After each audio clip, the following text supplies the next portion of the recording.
விஜயின் புதிய திட்டம், ஆட்சியை கைப்பற்றுவது உறுதி. திமுக ஃபுல் க்ளோஸ், அதிர்ச்சியில் ஸ்டாலின். நடிகர் விஜய் கட்சி ஆரம்பித்தோ 10 மாதங்கள் கடந்துவிட்டது. அண்மையில் விக்கிரவாண்டியில் மாநாடு கூட நடத்தி படைபலத்தை காட்டி கொள்கை பிரகடனம் செய்த விஜயோ தற்போது தனது கடைசி படத்தை நடித்து முடிப்பதில் மும்முரமாக இருக்கிறார். இருந்தபோதும் அவரது கட்சிக்காரர்கள் உறுப்பினர் சேர்க்கை, நலத்திட்ட உதவிகள் என அரசியல் நடவடிக்கைகளில் சுறுசுறுப்பாகவே இருந்து வருகிறார்கள். பிப்ரவரி மாதத்தில் மாவட்ட பொறுப்பாளர்களை அறிவிப்பதற்கான வேலைகளில் தீவிரமாகவும் இருக்கிறார் கட்சியின் பொதுச் செயலாளர் புஷி ஆனந்த்.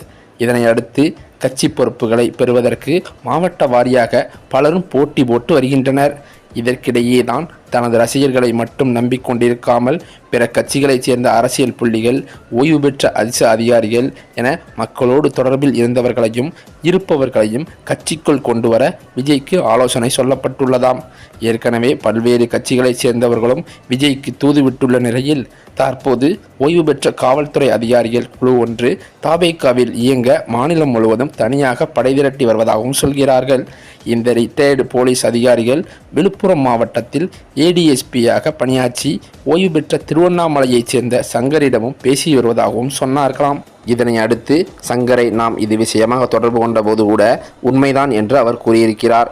என்னுடன் பணியாற்றிய சக அதிகாரிகள் விஜய் கட்சியில் சேர்ந்து பயணிப்பது குறித்து என்னிடம் பேசிக்கொண்டிருக்கிறார்கள்.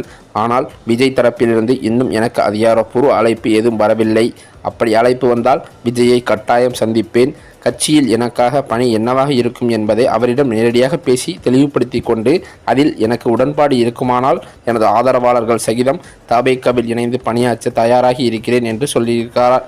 ஆக மொத்தம் பார்த்தால் ஆளும் கட்சியாக இருக்கும்போது ஒரு முதலமைச்சருக்கு தேவையான IAS அதிகாரிகள், காவல் அதிகாரிகள் அவர்களை முன்கூட்டியே தவேகா சார்பில் விஜய் கட்சியில் இணைத்து வருகிறார். குறிப்பாக பார்த்தால் தனி அரசாங்கம் இயங்குவது போல் தன்னுடைய செயல்பாடுகளையும் அவர் உருவாக்கி வருகிறார் என்றே சொல்லலாம். இந்த தகவலானது தற்போது திமுகவின் முக்கிய தலைகளையும் ஏன் முதலமைச்சர் ஸ்டாலின் அவர்களையுமே பேரதிர்ச்சியில்தான் ஆழ்த்தியுள்ளதாம்.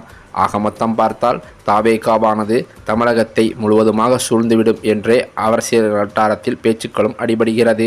இந்த நிலையில் விஜய் 2026 சட்டமன்ற தேர்தலுக்கான வாக்குறுதிகள் அனைத்தையுமே ஓராண்டுக்கு முன்பாகவே ரெடியாகி வைத்து அதை மக்களிடம் ஒப்படைக்க இருப்பதாகவும் அவரது நெருங்கிய வட்டாரங்களில் தகவல்கள் வெளியாகியுள்ளது.